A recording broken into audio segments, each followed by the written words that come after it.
Aku seorang pemimpin geng setidaknya selama 10-11 tahun.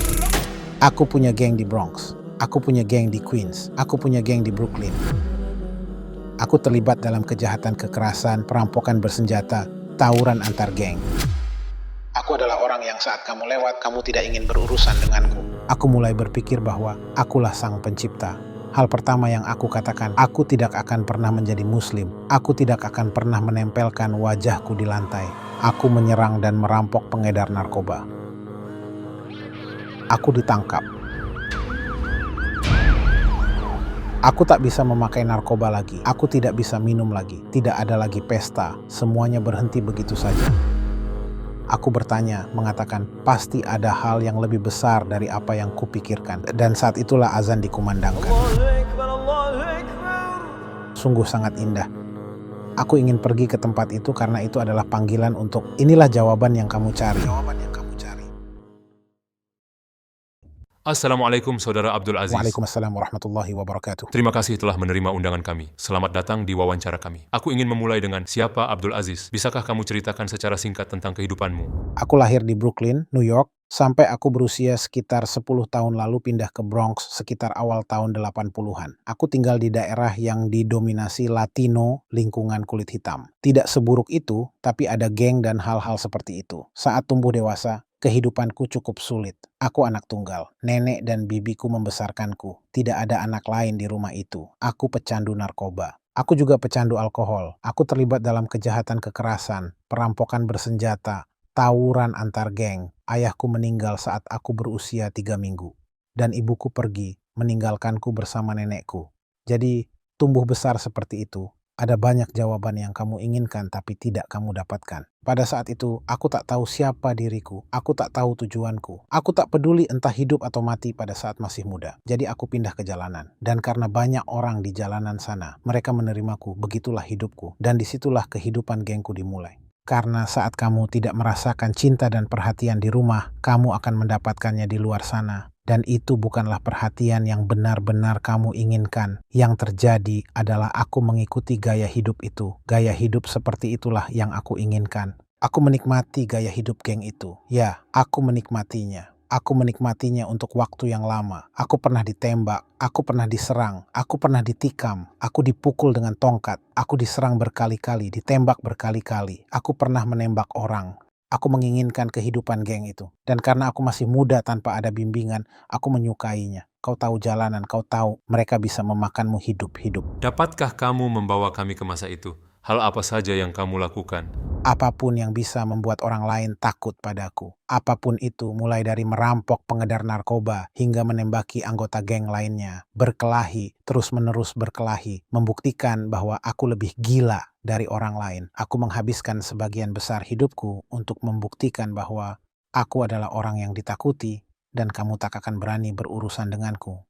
Jadi apapun, dari perampokan bersenjata, pergi ke tempat bisnis pengedar narkoba, dan merampok mereka, menembaki mereka, mereka menembakimu. Pergi ke pesta, berkelahi, karena kamu tidak menyukai geng itu. Geng itu tidak menyukai gengmu. Kalian melihat satu sama lain. Dan kemudian berubah menjadi, mari kita tembak saja, mengapa tidak? Atau mari kita berkelahi di luar. Dan kamu tahu, itulah kehidupan gengku sebelumnya. Sekarang jauh berbeda, cukup buruk. Tapi itu tidak seburuk yang kami lakukan. Karena saat kami melakukannya, itu sangat gila. Tidak ada banyak polisi. Jadi jika terjadi sesuatu, butuh waktu setidaknya 1 atau 2 jam bagi polisi untuk merespon hal-hal semacam ini. Terutama jika melibatkan senjata. Semakin banyak aku melakukannya dan semakin banyak orang membicarakannya atau mereka melihatnya dan mereka menyebutkannya, semakin aku merasa kuat, aku makin bersemangat. Karena sekarang aku ditakuti. Aku menjadi ancaman bagi orang-orang dan aku adalah seseorang yang ketika kamu lewat, kau tak ingin berurusan denganku. Aku adalah pemimpin geng setidaknya selama 10-11 tahun. Aku memiliki banyak anggota dan kami membuat banyak masalah. Itulah kehidupan yang aku nikmati. Karena saat itu, itulah kehidupan yang aku tahu. Karena agama tidak berarti di hidupku saat itu. Karena agama yang aku pelajari, aku tak mempercayainya. Kamu punya geng di Bronx? Aku punya geng di Bronx. Aku punya geng di Queens. Aku punya geng di Brooklyn. Aku punya anggota yang berbeda di lokasi yang berbeda. Jadi, Brooklyn, Queens, Bronx, Manhattan, Jersey, Philadelphia, Connecticut, Itu tempat-tempat di mana anggotaku akan datang, dan mereka semua akan datang ke pertemuan. Apa hal terburuk yang pernah kamu lakukan, yang sangat kamu sesali? Towards Eternity membutuhkan dukunganmu. Kami organisasi non-profit yang bertujuan menyebarkan pesan-pesan Islam ke seluruh dunia dalam 10 bahasa. Dengan dukunganmu, kamu bisa membantu orang-orang masuk Islam, meninggalkan yang haram, memulai salat, mengenakan hijab, belajar membaca Al-Quran, dan sebagainya. Hanya dengan berdonasi $1 per hari, kamu mendapat kesempatan beramal baik, insya Allah. Donasi melalui Towards Eternity, dan jangan lewatkan kesempatan emas ini. Apa hal terburuk yang pernah kamu lakukan, yang sangat kamu sesali? Aku rasa kejadian yang jika aku tidak memeluk Islam, itu adalah sesuatu yang sangat besar. Dikatakan dalam Al-Quran bahwa jika kamu membunuh seseorang, sama saja kamu membunuh seluruh umat manusia. Dan ketika kamu menyelamatkan seseorang, sama saja kamu menyelamatkan seluruh umat manusia. Jadi aku rasa aku menghancurkan umat manusia pada saat itu sebelum Islam. Aku tidak hanya akan mempertanyakannya, aku akan mengutuk penciptaku. Auzubillah. Dan itu karena sakit hati. Waktu terbaik bagi setan untuk mempermainkanmu adalah saat kamu terluka dan marah. Bagaimana kehidupan keyakinanmu dulu? Apa yang kamu yakini? Aku benar-benar tidak percaya pada apapun. Aku dipaksa masuk Kristen. Aku tidak pernah merasa nyaman dengan agama Kristen. Tidak masuk akal bagiku. Kenyataan bahwa aku harus berdoa pada orang lain sebagai perantaraku dengan penciptaku. Jadi aku harus bertanya pada Yesus agar Tuhan mendengarkanku. Aku harus melalui Yesus terlebih dahulu. Itu tidak masuk akal untuk berdoa pada seseorang yang ada di sini dan manusia sepertiku yang kemudian mati. Jadi mulai bertentangan denganku. Karena jika aku ingin mengambil mobil dari seseorang, mengapa aku harus menemuimu untuk berbicara dengannya tentang mobil itu? Aku bisa berbicara langsung dengannya. Itulah yang aku cari, itulah yang hilang. Jadi aku tidak percaya. Seperti yang diajarkan padaku saat tumbuh dewasa, dan disinilah kontradiksi itu muncul bahwa Yesus adalah anak Tuhan dan kemudian bahwa Yesus adalah Tuhan. Kamu harus mengambil keputusan. Yesus adalah Tuhan. Yesus adalah anak Tuhan. Ada masalah di sini dan tidak ada yang masuk akal. Karena bukan hanya terkait Yesus adalah anak Tuhan, tapi juga terkait Trinitas. Bapa, Putra, dan Roh Kudus. Jadi sekarang ada Bapa, ada Putra. Sekarang kamu mengatakan bahwa ada Roh Kudus juga. Disitulah konflik mulai muncul. Jadi aku sering memberontak terkait agama. Sampai pada suatu titik di mana aku benar-benar tidak percaya pada pencipta sama sekali. Aku mulai berpikir bahwa akulah pencipta itu. Dan auzubillah itu yang kulakukan. Seperti kau tahu tak ada pencipta. Tidak ada kekuatan yang lebih tinggi dariku. Dan sekarang aku memberontak. Aku masih muda. Aku marah. Berapa umurmu saat itu? Aku rasa sekitar 18-19 tahun. Apakah kehidupan gengmu dimulai saat itu? Kehidupan gengku dimulai pada tahun 80-an. Kita bicara tentang awal tahun 90-an sekarang. Dengan Ketika kamu berusia berapa tahun? sekitar 10 tahun. Tidak ada ibu. Maksudku tidak ada ibu, tidak ada ayah di rumah. Tidak ada panutan laki-laki. Pernah aku terpojok, aku ditembak dan meleset. Pernah juga seorang pria datang dan menodongkan pistol padaku. Saat dia menarik pelatuknya tidak berbunyi. Pistolnya tidak meletus. Jadi ya, aku telah melalui banyak hal. Aku pernah diserang dan masuk ke rumah sakit. Aku pernah dikejar berkali-kali jika aku tertangkap. Dan pada saat itu, aku benar-benar tidak takut mati. Tapi kehidupan jalanan sangat berperan dalam hidupku karena tidak ada bimbingan. Jadi kau ditakuti? Ya, Tapi apa kamu puas dengan itu? rasanya sangat memuaskan pada saat itu. Tapi ketika kamu pergi dan kamu sendirian di malam hari, kamu akan merasakan kehampaan. Kehampaan itu kembali dan itulah yang kamu bangun di pagi hari untuk melakukan ini lagi. Untuk mengisi kekosongan, rasanya seperti sedang mengisi ulang. Rasanya seperti memiliki sebuah mobil. Ketika mobil kamu kehabisan bensin, kamu harus memasukkan lebih banyak bensin ke dalamnya. Jadi aku mengalami kekacauan sepanjang hari. Tiba malam hari, aku kehabisan bensin. Apa yang harus kulakukan? Saat pagi tiba, aku pergi keluar. Saatnya untuk mengisi bahan bakar dan memulai semuanya dari awal lagi. Kekacauan adalah sesuatu yang aku nikmati pada saat itu. Itu membuatmu merasa seperti tak tersentuh, seperti tidak akan terjadi apa-apa padamu. Semua orang akan takut melakukan apapun padamu. Itu memuaskan pada saat itu, pada hari itu. Tapi pada malam hari aku tahu ada yang salah dan tidak beres. Itu cukup berat. Dengan kata lain, jiwaku memberontak pada diriku. Aku merasa, aku tahu itu salah. Aku tahu ada yang salah. Tapi pada saat yang sama, aku tidak percaya pada Tuhan. Karena menurutku, jika Tuhan ada, mengapa aku harus mengalami hal ini? Aku sangat marah kepada Tuhan. Bahkan aku mengutuk Tuhan sebelum masuk Islam. Apa yang membuatmu marah kepada Allah?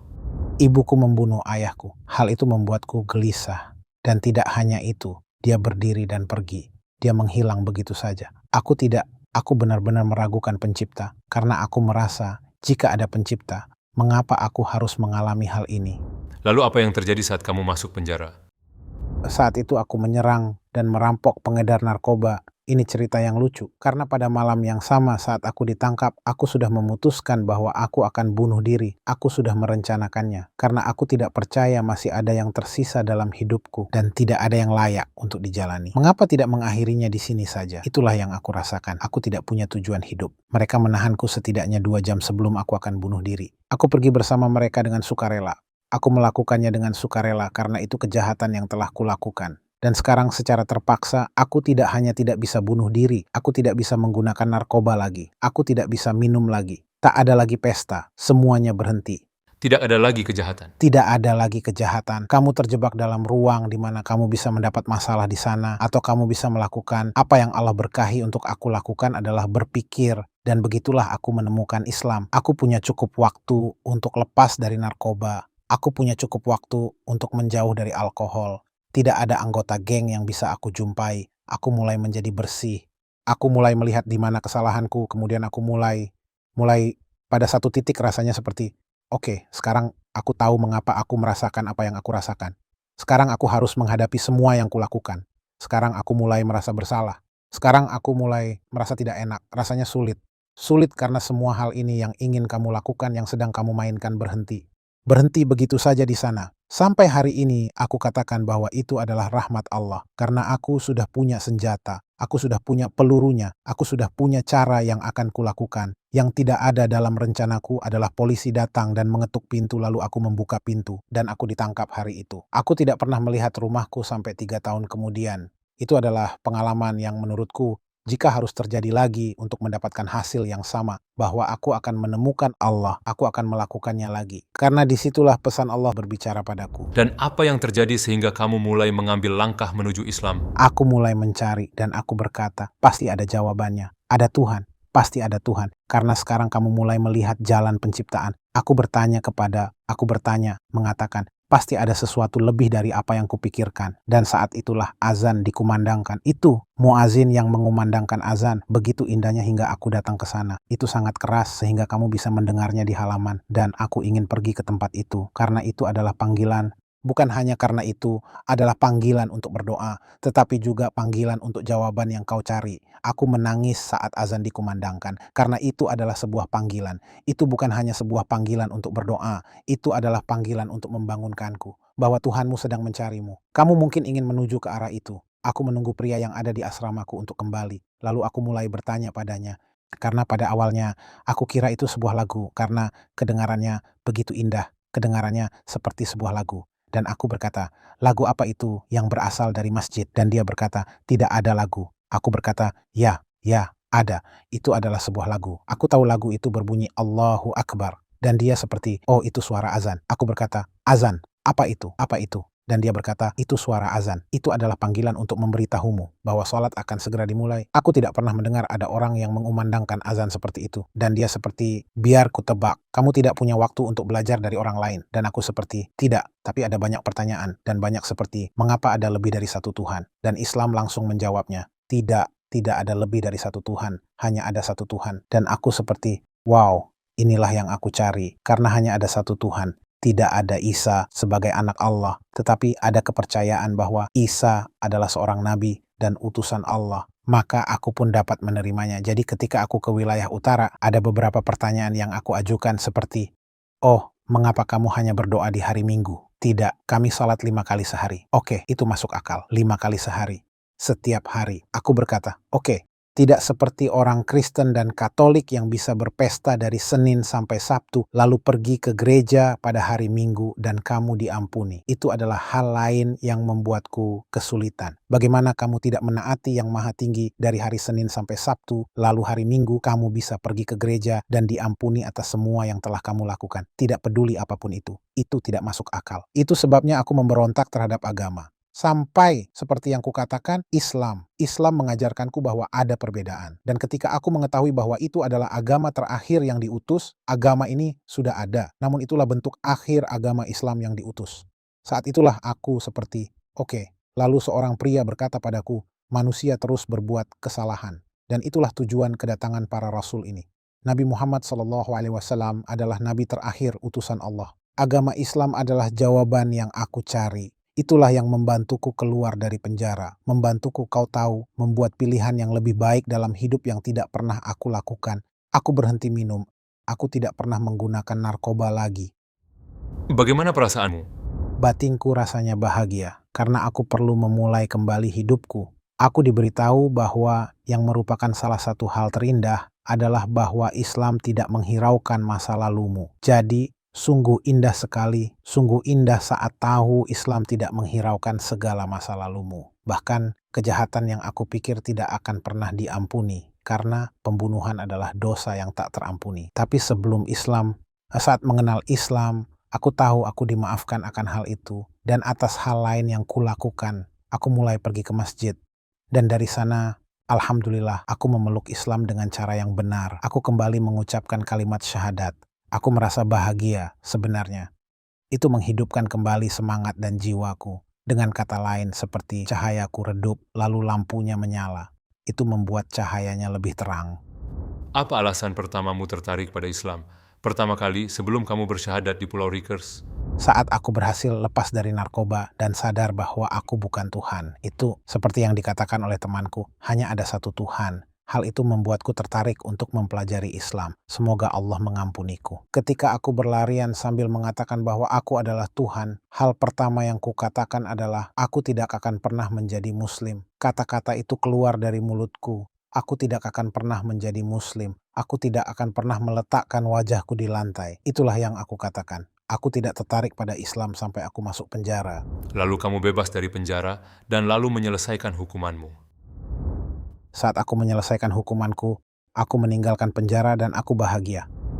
Sekarang saatnya menyampaikan pesan pada penontonmu. Aku mengajak orang-orang untuk masuk Islam di geng. Dan alhamdulillah, saudara Wesley dan 3 saudara lainnya menerima ajakan itu. Dan alhamdulillah, anakku mengatakan bahwa aku menginspirasinya untuk bersyahadat. Baru-baru ini seorang saudara pulang dari penjara dan dia bercerita padaku, saudaraku, alasan mengapa aku menjadi Muslim adalah karena menontonmu. Dan aku tidak mendengarkanmu pada saat itu karena aku sedang minum dan mabuk. Dia masuk penjara dan dia menemukan Islam di sana. Dan sekarang saat aku melihat saudara-saudara, ada perbedaan besar. Dia bukan seperti orang yang biasa kulihat. Aku senang ada seseorang yang mendengar pesan itu. Apakah sulit bagimu untuk berhenti dari semua kebiasaan burukmu dan mengubah hidupmu? Oh ya, tentu kawan. Aku mulai memisahkan diri dari orang-orang yang tidak melakukan apa yang aku lakukan. Aku mulai menjauh dari orang-orang yang tidak berdoa dan tidak memiliki kepercayaan, dan lebih banyak tinggal di sekitar orang-orang yang beriman, atau dengan orang Muslim, tentu saja. Dan perubahan besar pun datang ketika aku pindah dari sini ke Connecticut. Aku tidak tahu apa-apa tentang Muslim di Connecticut, dan aku menikmatinya seperti itu karena aku memiliki kesamaan. Dan salah satu perkataan yang aku dengar, salah satu hal yang kudengar dan kucintai adalah Muslim adalah teman dan pelindung satu sama lain. Aku juga mendengar temanku dia berkata bahwa Nabi Muhammad SAW mengatakan, seseorang itu tergantung agama, kehidupan teman dekatnya. Maka hendaklah salah seorang di antara kalian melihat siapa yang menjadi teman dekatnya. Aku mulai memperhatikan bahwa setiap kali aku di sekitar orang-orang yang tidak melakukan apa yang kulakukan, disitulah masalahnya. Jadi hidupku berbalik. Sekarang aku tinggal di sekitar orang-orang yang melakukan apa yang aku lakukan, dan itu membuatku lebih mudah untuk tetap berada di jalan Allah. Banyak orang yang mengira bahwa, mengurung seseorang di dalam penjara akan membuatmu menjadi orang yang lebih baik. Setelah beberapa waktu, dia akan belajar dari pengalamannya dan akan menjadi orang yang lebih baik. Dia direhabilitasi. Menurutmu, apakah ada sistem yang dapat mewujudkan hal ini selain Islam? Islam adalah jawaban bagi umat manusia. Alasan mengapa aku mengatakan hal itu adalah karena jika bukan karena Islam, kurasa aku tidak akan mendapat pelajaran. Aku akan keluar masuk penjara, atau bahkan mungkin aku sudah mati sekarang. Selama tidak ada yang menuntunku, disitulah masalahnya. Aku percaya itu dengan hatiku, dengan sepenuh hati, bahwa ini adalah jawabannya. Ada jenis persaudaraan tertentu dalam geng. Ya, Ketika kamu membandingkannya dengan persaudaraan dalam Islam, benar-benar berbeda. Seringkali mereka merasa takut dan itulah sebabnya mereka setia. Jadi mereka menunjukkan cintanya dalam geng karena tidak tahu apa yang ada di pikiranmu atau apa yang bisa kamu lakukan pada mereka. Sedangkan dalam Islam, cinta diberikan padamu secara cuma-cuma. Kau tahu, ini tidak seperti cinta karena aku takut padamu. Dalam Islam, aku mencintaimu karena kamu adalah saudaraku. Apa yang paling membuatmu terkesan pada Nabi Muhammad SAW? Fakta bahwa ia bersedia untuk menjalani segala sesuatu yang telah ia lalui, untuk memberikan kita jalan hidup yang indah ini. Dia mengalami banyak penyiksaan fisik, banyak pelecehan verbal. Dia ditolak berkali-kali. Dia dipaksa keluar dari rumahnya. Dia melalui semua itu dan tetap rendah hati. Dia melakukan hal-hal yang aku rasa tak ada manusia yang bisa melakukannya. Karena dibutuhkan tipe orang tertentu. Dan hanya orang seperti itu yang bisa menjadi nabi atau utusan Allah yang dapat bertahan dengan penderitaan seperti itu. Tetap teguh dan kuat dan tetap di jalan Allah. Terus mengajarkan segala sesuatu dengan cara yang diperintahkan Allah. Itulah yang membuatku terkesan dengan Nabi Muhammad SAW. Fakta bahwa ia tidak mau menyerah pada umat manusia dan bahwa ia diutus sebagai rahmat untuk seluruh umat manusia. Bayangkan kamu berhasil masuk surga dan kamu melihat Nabi Muhammad SAW. Apa yang ingin kamu sampaikan padanya? Terima kasih. Terima kasih telah membawa agama yang membantu menyelamatkan orang sepertiku. Terima kasih telah menjadi seseorang yang bersedia berdiri di sana dan berbicara padaku di hari kiamat. Terima kasih telah tulus dalam Islam dan untuk mengajarkannya sebagai pesan perdamaian, bukan pesan kemarahan dan kebencian. Yang terakhir, jika ada kesempatan untuk berbicara dengan semua orang non-muslim di dunia, apa yang ingin kamu katakan pada mereka secara singkat? Aku ingin mengatakan, dengar, buka hatimu, bukalah telingamu, jangan berprasangka, jangan melihat apa yang telah dilakukan orang lain. Lihatlah Islam dan dapatkan pesannya sendiri. Ini adalah cara hidup yang indah. Islam memiliki jawaban atas apapun yang kamu cari, dan itu akan memberimu kedamaian.